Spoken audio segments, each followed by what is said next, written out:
हूं रत्ना और आप देख रहे हैं सी न्यूज़ भारत। आइए रुक करते इस खबर की और खबर रामपुर से है, जहां स्थित जौहर यूनिवर्सिटी में 40 में से 48 भवनों पर प्रस्तावित बुलडोजर कार्रवाई को लेकर प्रदेश की राजनीति तेज हो गई है।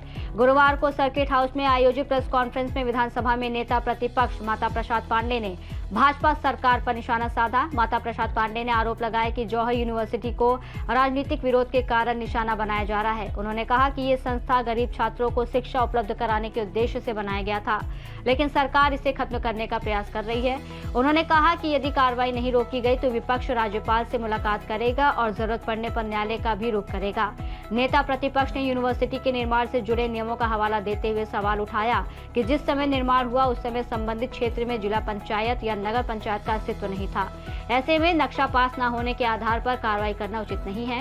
उन्होंने आजम खां का नाम लेते हुए आरोप लगाया कि पहले उन्हें राजनीतिक कारणों से निशाना बनाया गया और अब उनकी ओर से स्थापित जौहर यूनिवर्सिटी पर कार्रवाई की जा रही है। उन्होंने इसे शिक्षा विरोधी मानसिकता बताया। प्रेस कॉन्फ्रेंस के दौरान माता प्रसाद पांडे ने पेपर लीक के मुद्दे पर भी सरकार को घेरा। उन्होंने कहा कि प्रतियोगी परीक्षाओं में अनियमितताओं से युवाओं का भविष्य प्रभावित हो रहा है और सरकार निष्पक्ष परीक्षा व्यवस्था सुनिश्चित करने में विफल रही है। उन्होंने दिल्ली के जंतर मंतर पर छात्रों के प्रदर्शन और पुलिस कार्रवाई को लेकर भी सवाल उठाए। उनका कहना था कि छात्रों की मांगों को सुनने के बजाय उन पर कार्रवाई करना लोकतांत्रिक व्यवस्था के खिलाफ है।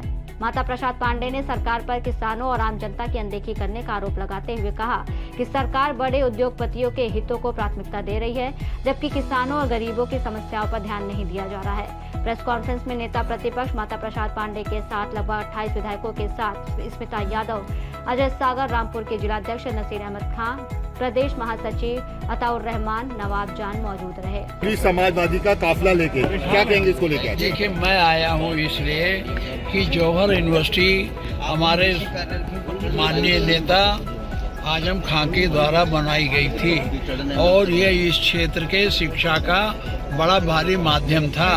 सरकार ने किसी न किसी प्रकार से इस यूनिवर्सिटी को ख़त्म करने की कोशिश की है और उसका एक अंश है कि यहाँ के जिलाधिकारी ने यहाँ के कुछ बिल्डिंगों को ध्वस्त करने का आदेश दिया है। हम आए हैं, हम नियम से मिलेंगे और उनसे आग्रह करेंगे कि आप अपने ध्वस्तीकरण के आदेश को वापस लीजिए। अच्छा, सरकार समाजवादी पार्टी इतनी देर से क्यों जागी जब आजम खां की यूनिवर्सिटी पर इतना बड़ा मामला हो गया ध्वस्तीकरण को लेके? अब सो के जागी, उसको लेके क्या कहेंगे? 2027 का चुनाव देखिए, ये विधानसभा आएगी तो इस पर बड़े पैमाने पर हम लोग करेंगे, बहस करेंगे, सरकार को घेरेंगे, उनके नैतिक कामों के बारे में बात करें। अब नहीं।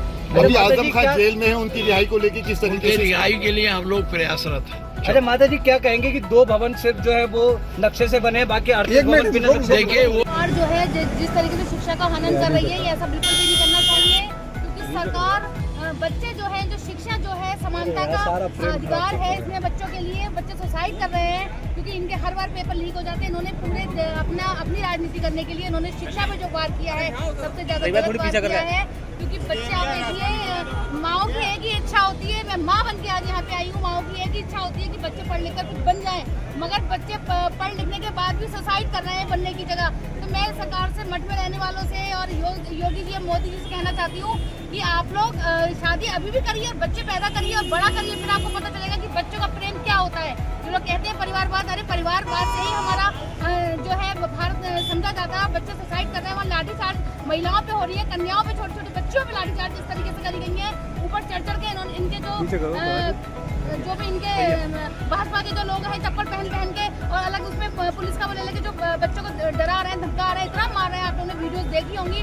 मैं बिल्कुल सरकार का विरोध करती हूँ और हमेशा करती रहूंगी और अपने बच्चों को भी बताऊंगी कि इस सरकार को कभी भी वोट मत करना, चाहे ही कुछ हो जाए। और मैं हर उस बात से कहना चाहती हूँ, जिनके बच्चे हैं पढ़ना कि वो भी आए सड़कों पे। अगर उनके बच्चे सड़क पे बैठ सकते हैं तो माएँ भी सड़कों पे आ सकती है। अच्छा, रामपुर आपका डेलीगेशन आया है, क्या बातें हुई है यहाँ पर, क्या चर्चा हुई है? चर्चा यही हुई है कि किस तरीके से हमें शिक्षा को बचाना है और ये यूनिवर्सिटी जो तोड़ने का इन्होंने किया है, ये हम इसको बचाएंगे और हमें पूरा विश्वास है कि यूनिवर्सिटी नहीं तोड़ने देंगे। जब तक ये करते रहेंगे, हम सड़कों पे बैठे रहेंगे बच्चों के साथ। माएँ भी अब सड़कों पे आएंगी और मैं बिल्कुल आशा करती हूँ कि सबकी माएँ इस बार सड़कों पे आएंगी। और ये शिक्षा इतनी मुश्किल से एक एक ईंट जोड़ के शिक्षा का किया जाता है। ये बुलडोजर बाबा खाली बुलडोजर चला के हर चीज को तोड़ रहे हैं, मकान किसको दिला दिला नहीं सकते, शिक्षा दिला नहीं सकते, केवल दारू की दुकानें खुली हैं हर गली मोहल्ले, और जो पास में स्कूल तो सारे बंद कराए गए हैं। मैं पूछना चाहती हूँ सरकार से और जनता से जो अंधभक्ताई में है, क्या ये बच्चे सुसाइड करेंगे? क्या एक समय के बाद क्या तुम्हारे बच्चे सुसाइड नहीं करेंगे? तुम्हारे भी करेंगे। अगर अब ये सरकार नहीं बदली गई तो सबके बच्चे सुसाइड करेंगे, सब महिलाओं का हरण होगा, सबके संग अत्याचार होगा। डेलीगेशन में कौन कौन यहाँ पे आया है? डेलीगेशन में हमारे मंत्री जी लोग आए हैं, विधायक जी सब लोग आए हुए हैं, जैसा कि ऊपर से निर्देश आया हुआ है, बरेली से बहुत सारे लोग आए हुए हैं, और माधव प्रसाद जी नेता प्रतिपक्ष जो है वो आए हुए हैं। हम लोग उनकी आपका क्या नाम है? आप डीएम साहब से मुलाकात करेंगे? डीएम साहब से क्या मांग, जा ही रहे हैं, क्या मांग रखेंगे? यही मांग है कि ये जो शिक्षा का जो ये मंदिर है, मैं तो उसको मंदिर ही बोलूंगी, ये नहीं टूटना चाहिए, किसी भी कीमत पे नहीं टूटना चाहिए। कुछ कमियां उनको लगती है तो उसमें सुधार लाया जाए, मगर ये बिल्डिंग गिरानी नहीं चाहिए। इसमें बहुत हजारों बच्चे पढ़ के चले गए, और आज भी ये बच्चे जो है यहाँ पे बैठे हुए हैं। कितनी उम्मीद है सरकार और प्रशासन आपकी बात को मानेगा? उम्मीद तो हमें 0% भी नहीं है, मगर हमें अपने कामों पे विश्वास है कि हम यहाँ बैठे रहेंगे, हम हिलेंगे ही नहीं जब तक इनका बुलडोजर ये माफी नहीं मांग लेते। मैं तो कह रही हूँ दिल्ली में जितना भी इन्होंने कांड किए है ना ये, और यहाँ पे जो कर रहे हैं बहुत गलत कर रहे हैं, ये ऐसे उड़ेंगे।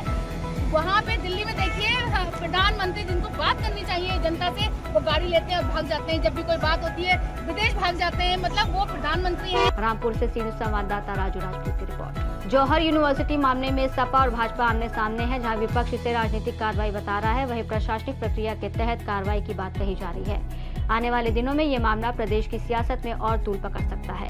रिपोर्ट में इतना ही। देश और दुनिया की तमाम बड़ी खबरों के लिए देखते रहिए सी न्यूज़ भारत।